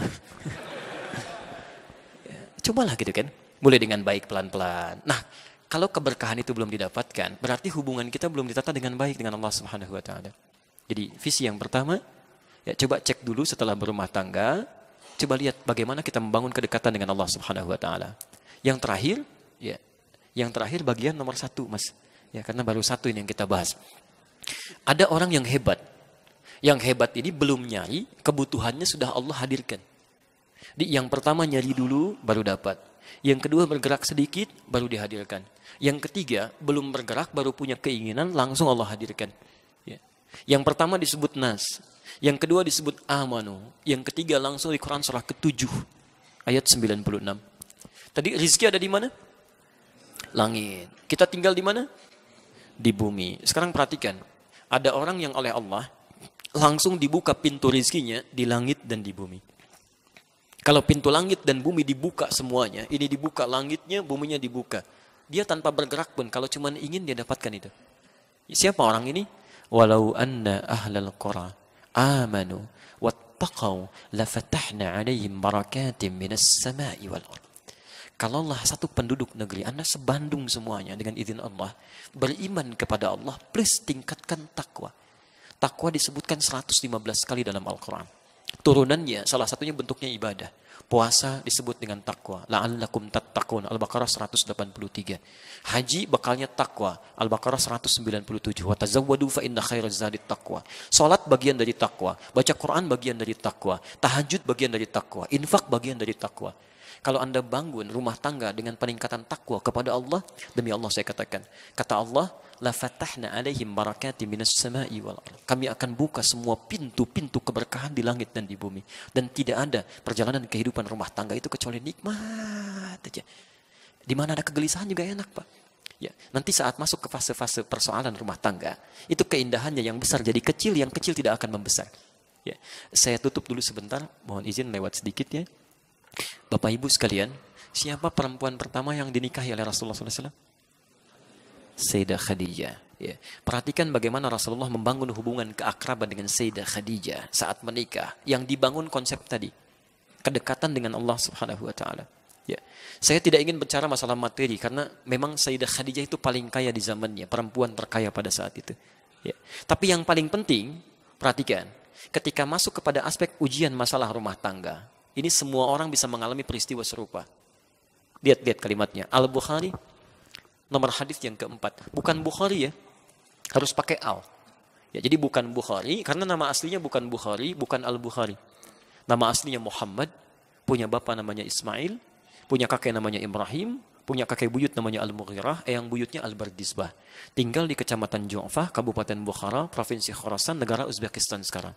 Kalau ada non-Arab datang ke Arab untuk belajar, umumnya memperkenalkan dengan nama daerah. Untuk menerangkan bahwa Islam sudah sampai ke tempat saya, ini buktinya saya masuk Islam. Rumusnya tambah al di depan daerahnya, ujungnya diganti dengan i. Saya dari Bukhara, tambah al-Bukhara, ujungnya i. Al-Bukhari. Saya dari Bukhara. Baik. Misal ada namanya Cecep gitu kan, misal dari Gedung Sate, itu boleh. Begitu umrah, ana Cecep al Gedung Sate i. Nah, itu sah. Ya, al depannya, kemudian ujungnya i. Di Al-Bukhari, dari 97 bab yang pernah dicantumkan di situ, ditulis 16 tahun di Masjidil Haram dan Masjid An-Nabawi.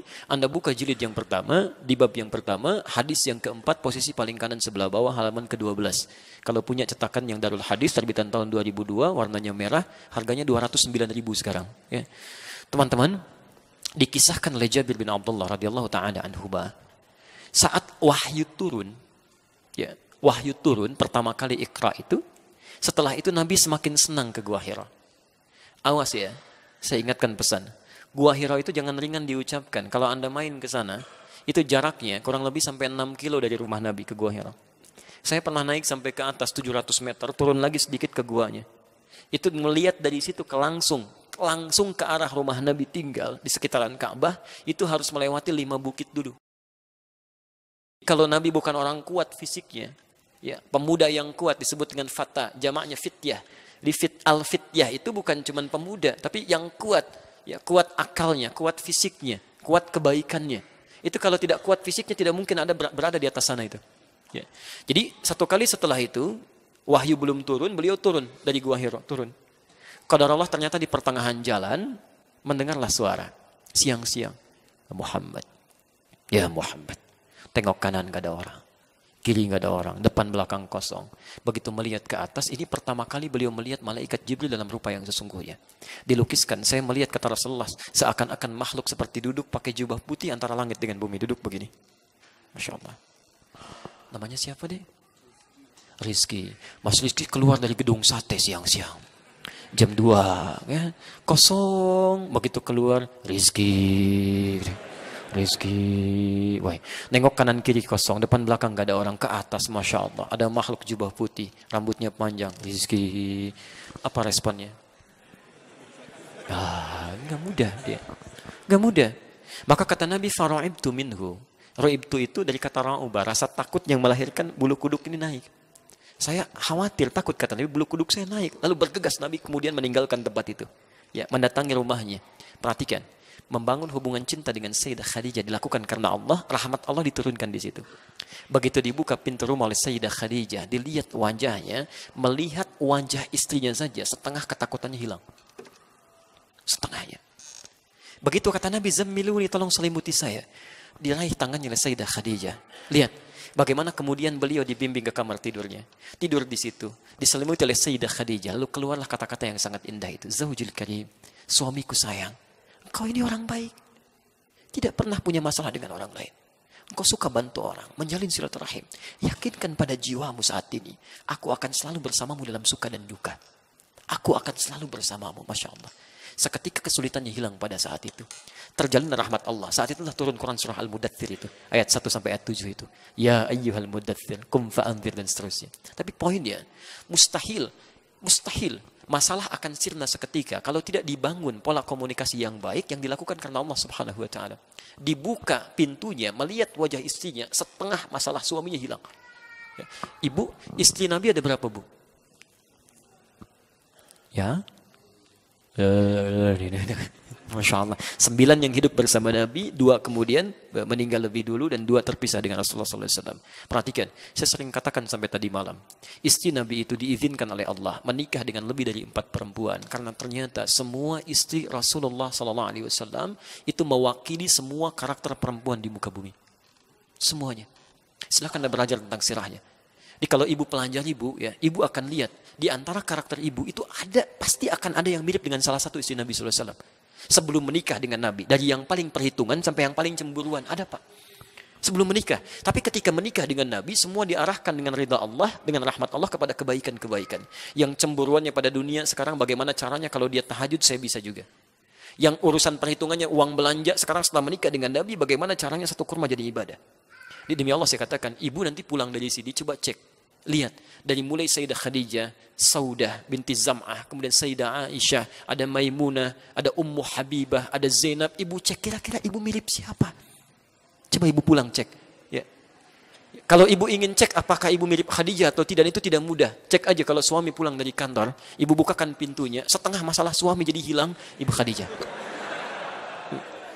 Ya. Tapi kalau lihat ibu, suaminya langsung hilang, kopernya hilang, ibu yang punya masalah itu.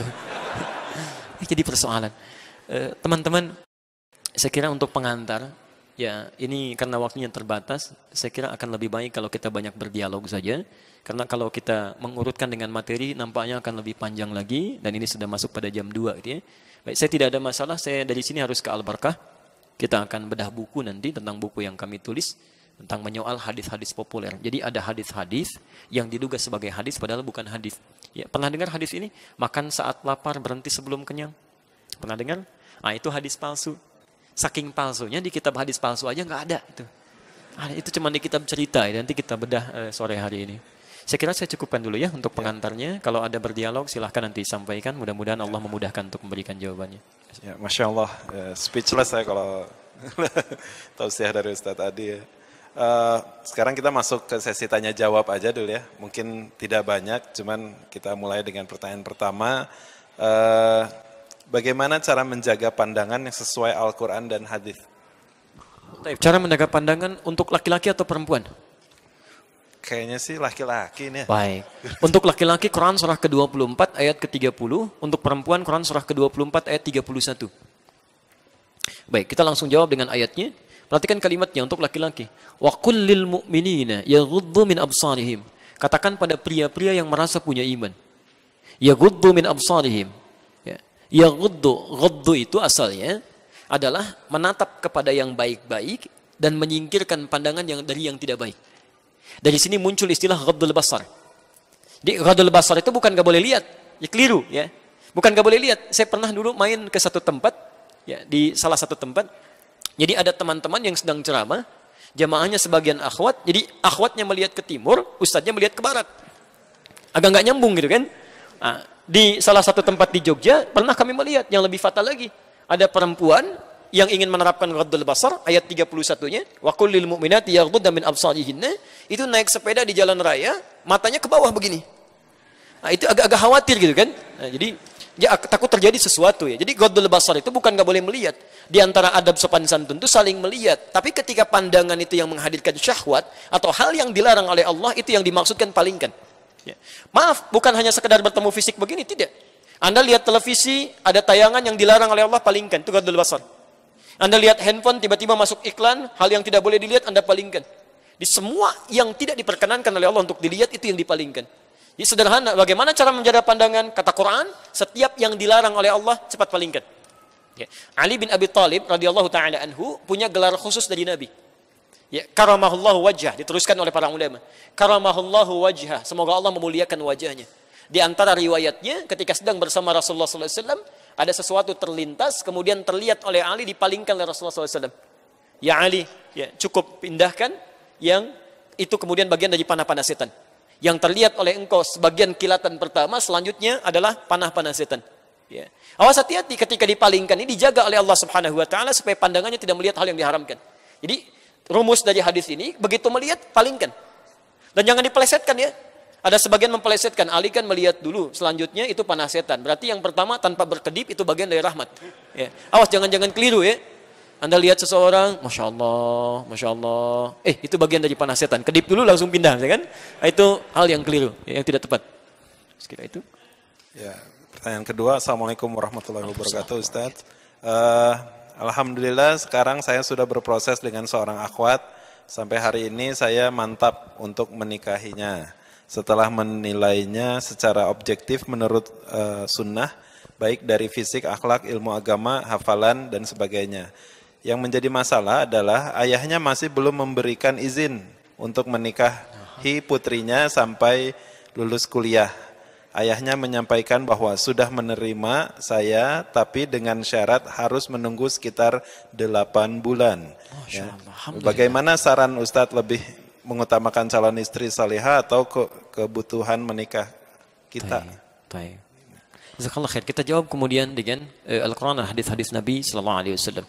Pertama, untuk perempuan yang belum pernah menikah sebelumnya, maka akadnya akan terkait erat dengan walinya. Awas, hati-hati.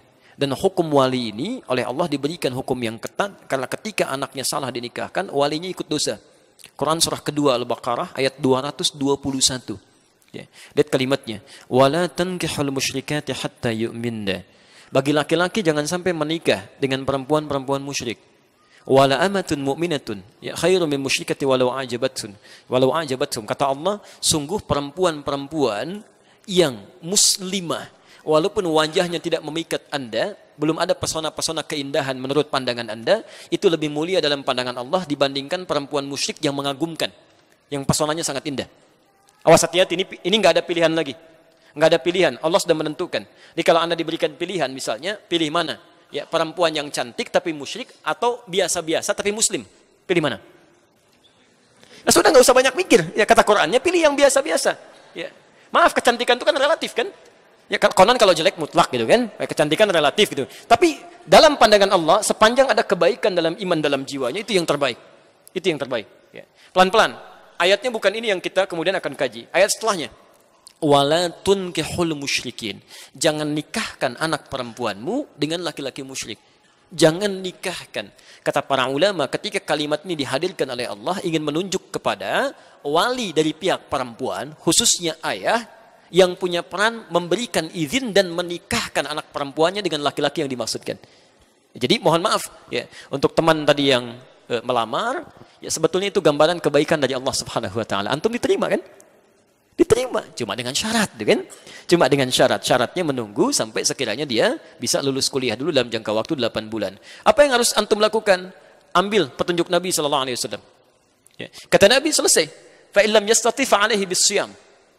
Ya ma'syar syabab, man istata'a minkumul ba'ata falyatazawwaj. Hei para pemuda, kalau Anda sudah siap untuk menikah, segerakan untuk menikah. Ya. Segera percepat. Fa illam yastati fa alaihi bisyam. Tapi kalau dia belum mampu di sana itu artinya belum mampu menikah seketika atau belum mampu dilakukan pada saat itu. Lihat kalimatnya itu menggunakan fi'il mudhari. Bisa present, bisa continuous, bisa future. Artinya bisa sekarang, bisa terus, bisa nanti. Ya, ada lam. Lam itu harfun nafyin lil madhi wal istiqbal. Dulu, sekarang dan nanti. Jadi kalau nggak bisa sekarang, mungkin nanti diundur untuk sepekan kemudian atau sebulan kemudian. Kalau nggak sebulan kemudian, mungkin nanti, masanya masih agak panjang. Kalau Anda belum bisa menikah seketika pada saat itu, kata Nabi, fa'alaihi bisyam. Kalau memang Anda memutuskan memilih perempuan itu saja, maka memulai untuk puasa dulu. Kalau belum ada pilihan pun, tapi hasrat untuk menikah sudah ada, maka puasa dulu, kata Nabi. Puasa.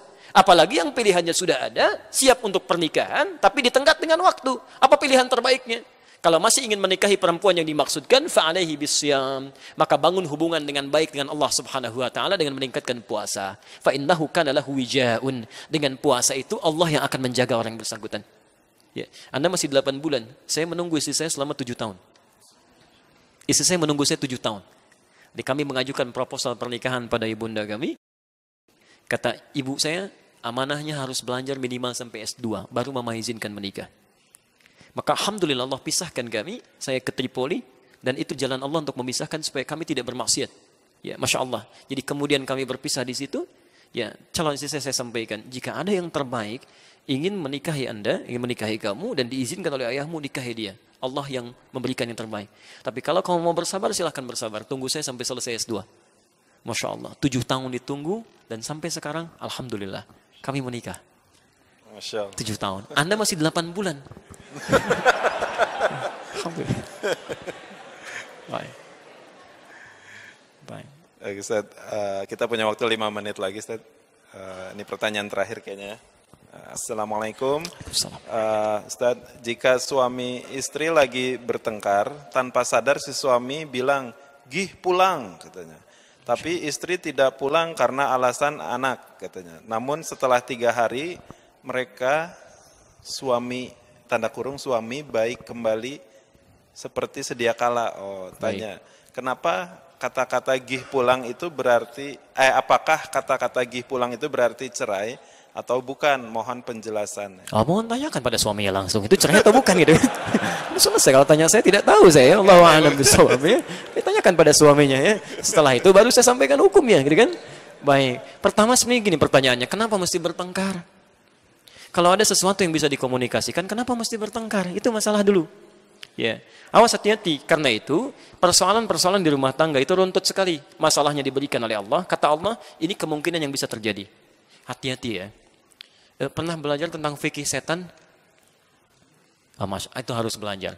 Anda kenal malaikat tapi nggak kenal setan. Seperti tahu jalan mulus tapi tidak pernah tahu lubangnya. Anda bisa kepeleset. Setan itu musuh bukan? Anda tidak pernah belajar bagaimana musuh Anda bisa menggoda Anda, bagaimana bisa menghindarinya. Banyak setan Pak, Bu. Hati-hati. Misal, setan di rumah tangga, sampai ada di rumah, ada, itu namanya dasim. Dasim, perempuannya dasimah dia.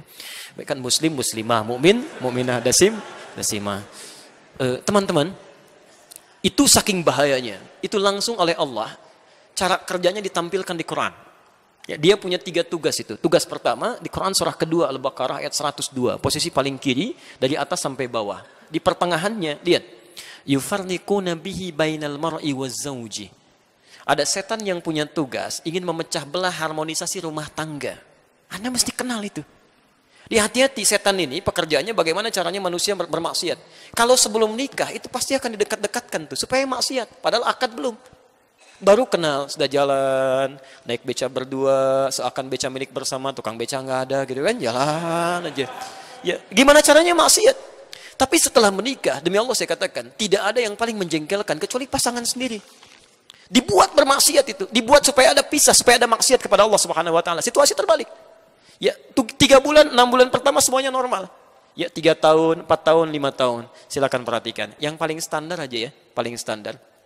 Silakan cek. Ya, antum teman-teman yang laki-laki pamit gitu kan ke istrinya, "Mah, ke kantor dulu ya."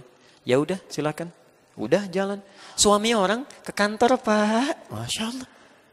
Ibu juga sama, minta ke bapak, "Pak, ngantar anak dulu ya." Ya udah, hati-hati. Istri orang ngantar anak, Bu. Masya Allah. Ya, jadi dibalik tuh situasinya. Jadi yang sendiri, pasangan sendiri kelihatan tidak menyenangkan, pasangan orang lain bisa kelihatan bagus. Bisa berubah di situ. Ya. Makanya apa celah yang pertama kali dimunculkan? Al-Quran langsung memberikan jalan. Lihat kalimatnya. Pertama kata Quran di surah keempat ayat 34. Posisi paling kiri sebelah atas. Ya, lihat kalimatnya. Kalimat pertama yang disebutkan oleh Quran, kemungkinan terjadi adalah miskomunikasi. Hubungan-hubungan yang tidak baik akibat kegagalan berkomunikasi dengan cara yang tidak baik. Makanya ketika ada persoalan yang terjadi di rumah tangga, bahasa Quran pertama kali, fa'idhuhunna. Jalin komunikasi yang baik. Jangan ditunggu, Bu. Ya. Maaf, ini kelemahan kadang-kadang di sini nih. Ya, ada persoalan walaupun kecil, kadang-kadang didiamkan. Diam itu kan kesannya jadi prasangka. Jadi prasangka. Silahkan cek. Ya. Kebanyakan sekarang temannya banyak kan. Saya mau tanya pada ibu. Ibu ingin jadi perempuan solihah? Baik. Apa ciri perempuan solihah itu? Di Quran cuma dua. Cuma dua. Quran surah keempat ayat 34. Fassolihatu. Perempuan yang solihah itu satu qanitatun. Qanitat. Qanita itu taat pada Allah dengan cara menaati suami pada yang baik-baik. Jadi kalau suami ibu mengatakan pada yang baik-baik, cepat taati ibu. Surga ibu ada di situ. Mah berhijab dia, insya Allah. Malam tahajud dia, siap insya Allah. Keta'lim dia, insya Allah. Begitu ibu katakan demikian, lihat hadisnya, diriwayatkan oleh At-Tirmidzi. Lihat kalimatnya. Masya Allah, ini indah sekali.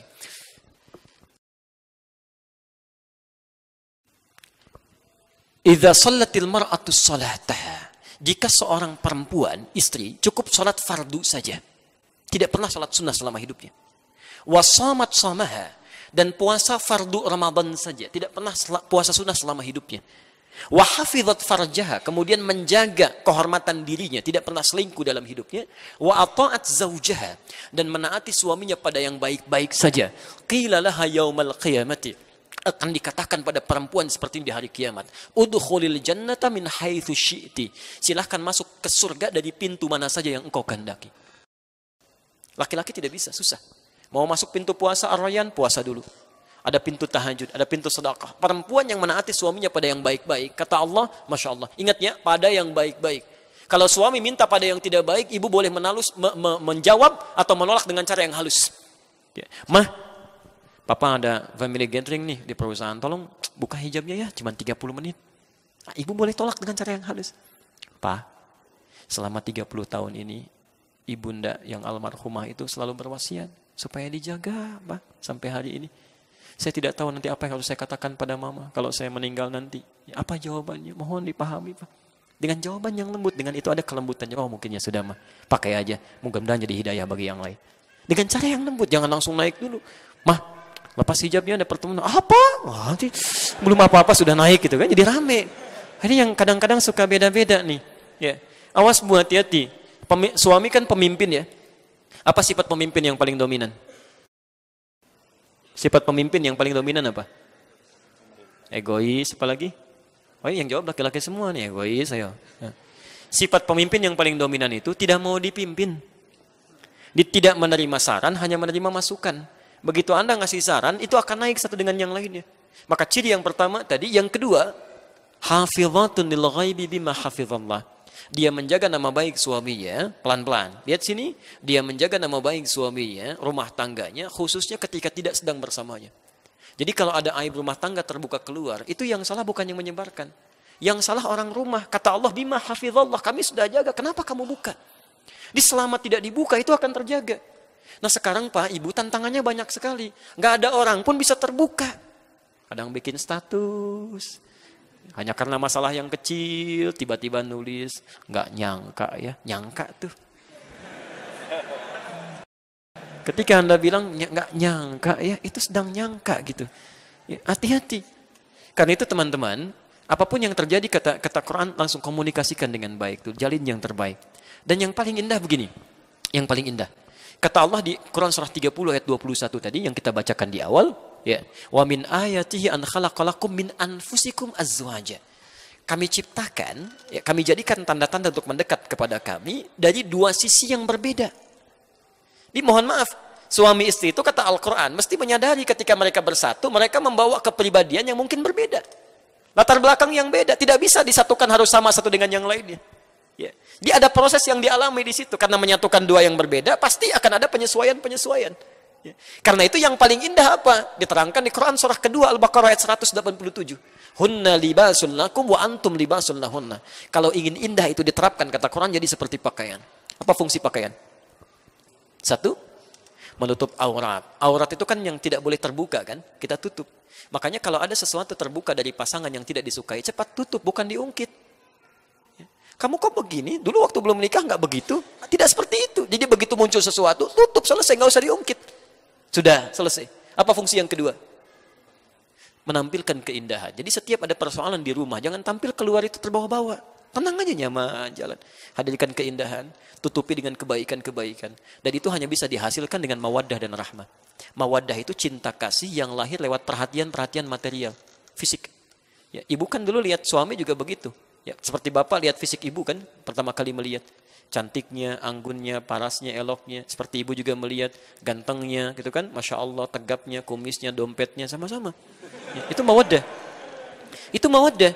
Nah, cinta itu jangan bertahan saat sebelum menikah. Begitu menikah, hidupkan lagi itu. Tidak salah, Pak, Bu. Ya, bapak misalnya ada promosi jabatan, begitu pulang ke rumah, ibu yang masakin masakan kesukaannya. Bapak yang bawa bunga sedikit, mama, gitu kan, masya Allah, kasihkan. Memang cuma bunga satu, itu pun metik lagi hasil isinya di luar, gitu kan. Bisa kalaupun disampaikan, tapi ada keindahan di situ.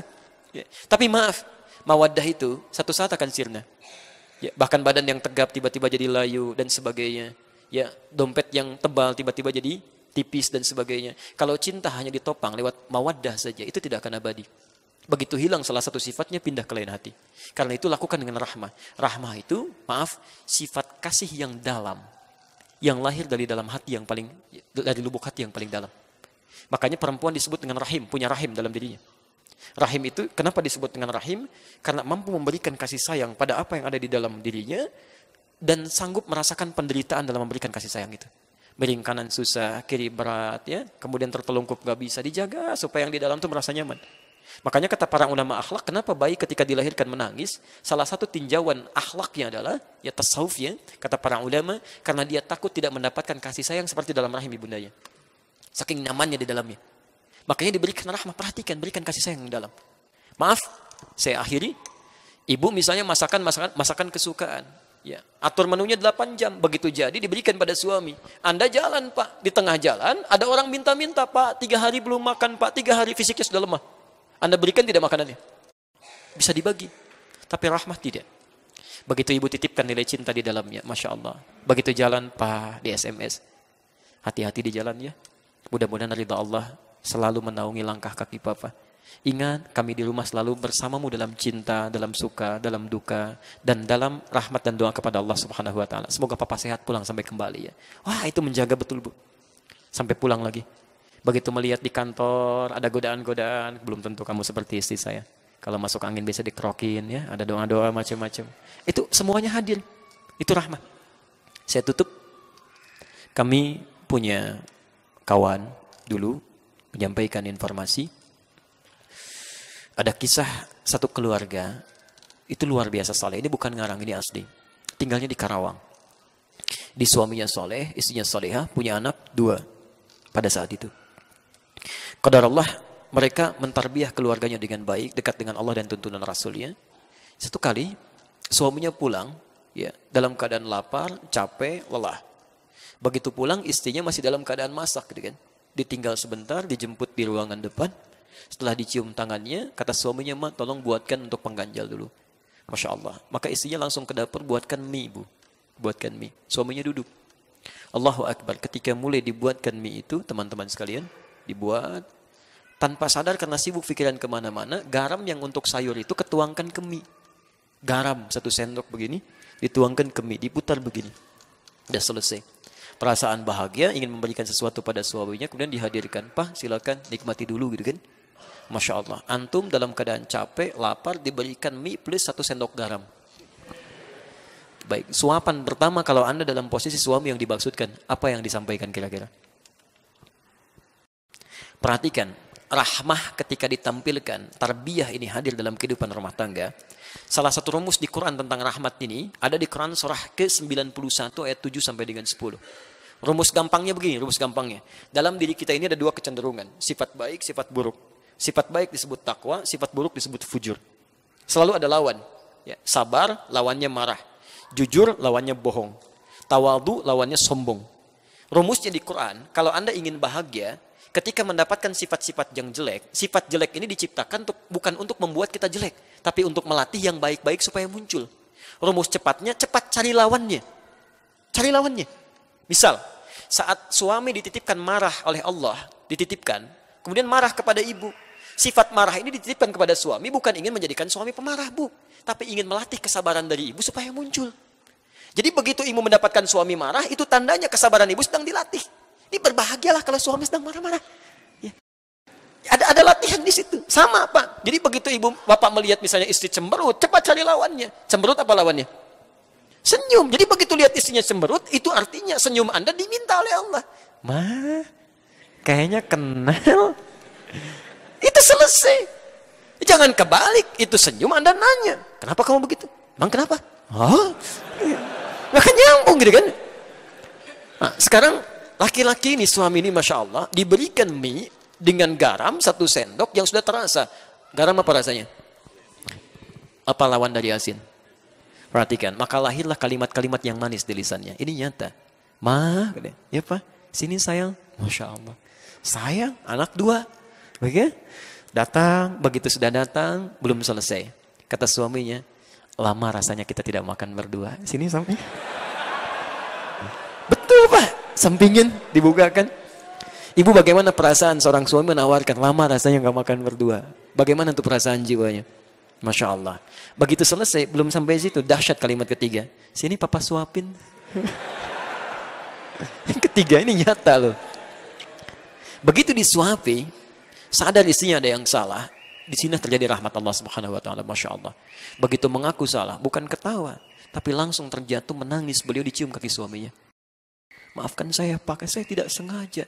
Suaminya merespon lagi, jangan begitu, Bapak kan cuma bilang lama rasanya kita nggak makan berdua katanya. Ya. Dia angkat istrinya, Masya Allah, apa yang terjadi di situ? Karena masalah garam asin, tiba-tiba banyak yang manis yang muncul. Laparnya hilang, cintanya bersemi, masak bersama di dapur. Jadi masalah kecil itu kalau semua tarbiyahnya bagus, terjalin hubungan dengan Allah, gampang gitu. Ya, memang gampang mengatakannya, tapi prakteknya juga tidak mudah gitu kan. Baik, Ustadz juga sama begitu, sama aja gitu kan. Makanya jarang ada Ustadz ceramah bawa istrinya gitu. Baik ya, tapi insya Allah istri kami menonton ya. Baik, teman-teman saya kira itu ya yang bisa kami sampaikan. Tidak ada pertanyaan lagi? Sudah baik. Cukup. Ya. Kalau sudah dirasakan, maaf saya tanyakan, jelas uraiannya?